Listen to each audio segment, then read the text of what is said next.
Hello, my name is Miguel, and welcome to my ramble on Pink Floyd's Wish You Were Here surround mix. With the Animals SACD just around the corner, I thought it'd be fun to look at the other Pink Floyd SACD releases. So this mix of Wish You Were Here was done by James Guthrie in 2011, and this copy was reissued in 2018. So you might be asking, what is an SACD? So SACD stands for Super Audio CD, and it can essentially fit much more data than a regular CD, so you get higher sound quality. So without the information out of the way, let's get going. So the album starts with the track Shine On You Crazy Diamond, parts 1 to 5. The track starts with about 9 minutes of instrumental build-up before the first verse. So this song starts with synthesizers starting in the rears, and then they slowly crescendo to all the speakers. The intro does a really great job of enveloping you in the soundscape of synthesizers and keys. When the first guitar solo comes in, it's coming from the front center and then the front left. And once the whole band comes in, the guitar riff rotates all around the different speakers, but it starts off in the front and then slowly makes its way around to the back. So the guitar, bass and drums are all at the front, and majority of the keys are in the rears to separate the instruments. When the second guitar solo comes in, it sounds so majestic from the fronts. All the keys are so layered in each speaker during these guitar solos. Just with the continuous build-up of the keys, the bass comes from the center and it resonates for so long in this track, and it has really long and drawn-out notes, which just completely fill out the space. Before the first verse comes in, there's no really big swirling moments or effects yet. All the instruments seem to stay in the same locations. So like the band is mostly at the front, and then you have your keys or Rick Wright playing from the back. However, even though the band mostly stay in the same locations, this mix does reveal how layered and how deep all of the keyboard parts are on this album, which I never really noticed, or I just took for granted in the normal stereo versions. So right before the first verse really gets going, you hear some laughing and some talking going on in the background, and that all comes from the right rear. So that's really the first instance of James Guthrie really using the whole soundscape. The backing female vocals are also in the rears, with the Floyd harmonies in the left and right rears as well. And another thing that I noticed during the verses is that Roger Waters' vocals have a lot more of echo or a bit of reverb on them, which is a lot different to how it was played in the original version or in other releases. I really wanted the female vocals to be a lot louder in this mix. The male vocals are very dominating in the verses, and you can't really hear the female vocals that are normally quite prevalent. So after the verses, the saxophone comes in like nobody's business from the front, with all the guitar runs playing in the rears during the sax solo. So you might have noticed I haven't really talked that much about the specifics of this track. It's a 13-minute track, and I've kind of already talked about everything that happens in terms of the surround mix.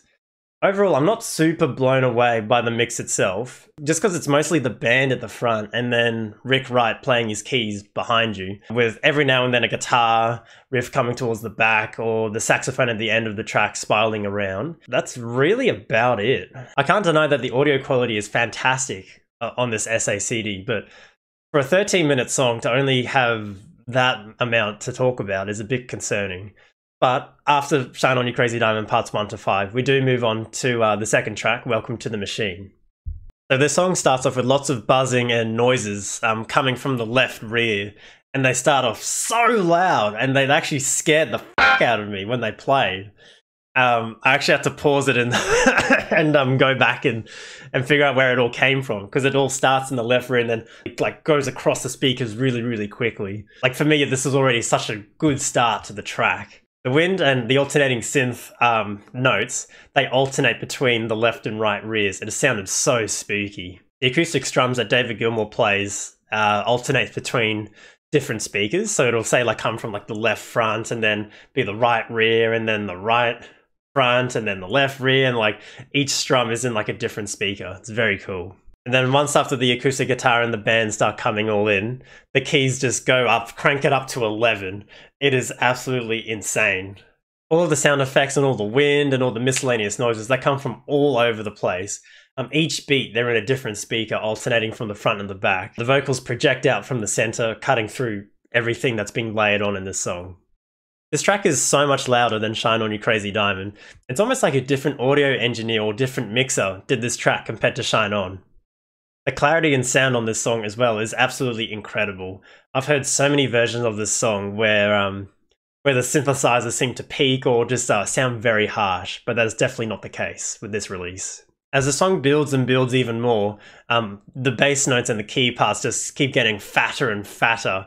And it just, with all the speakers and everything being utilized, it sounds so heavy.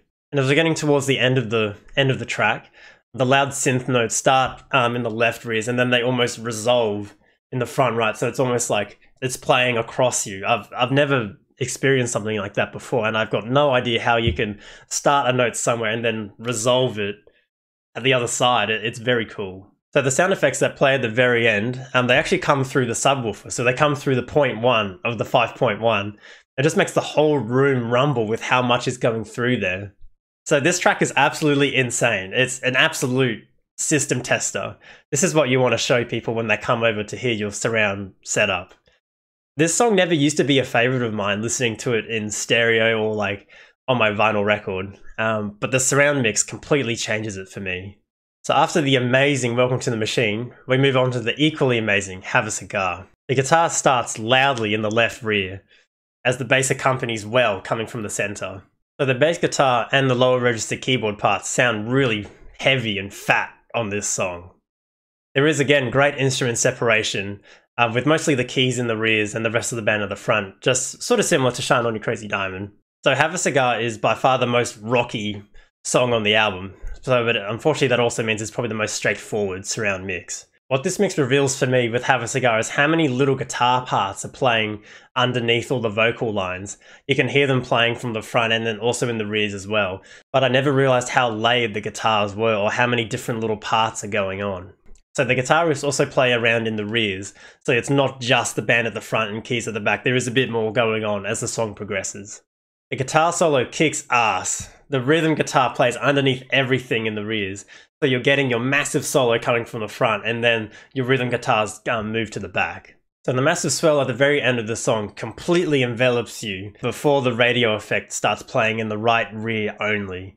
The crackling sound effect and the radio effects all sound so good before playing into Wish You Were Here. So with the acoustic guitar playing in the right rear, it continues on from where Have a Cigar finishes off. So once the radio effect is finished, the main acoustic guitar part comes from the center, and it sounds so beautiful. The audio precision on this song is insane. You can so easily picture just David Gilmour sitting on a stool right in front of you playing this song. The rest of the band comes in from the front as well, with not too much going in the rears, I'll be honest. So this track wasn't as loud as I was expecting. I was sort of expecting a bit more of an emotional impact, if there was a bit more of a crescendo towards the end of the final verses.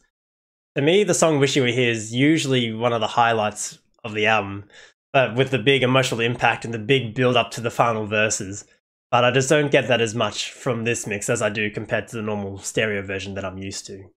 As we get to the end of the song, the wind sound effects swell all around you and then slowly build from all the speakers to play on To Shine On You Crazy Diamond Part 6 to Part 9. With all the wind sound effects still playing, the bass sounds so staccato-y at the beginning. It's like short, sharp notes. Then the synths wrap around you with the repeating guitar notes that seem to be alternating between the different speakers. And this is the first time I'm actually mentioning the drums on this album, but the bass drum from Nick Mason at the start of this song sounds so pronounced and so clear. The keys again are mostly in the rears, very similar to how Shine On You Crazy Diamond Parts 1 to 5. So right before the final verse comes in, the guitar solo goes absolutely ballistic, moving across all three of the front speakers. So when the final verse comes in, the vocals do sound very pronounced like in parts 1 to 5.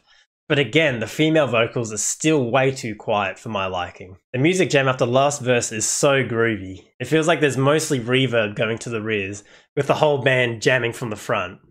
So every now and then, there's a riff or a run that plays in the rears, but it is mostly still coming from the front. So after the jam section is done, the keys surround you from all directions. So at the very end of the song, the drum fills are very cool.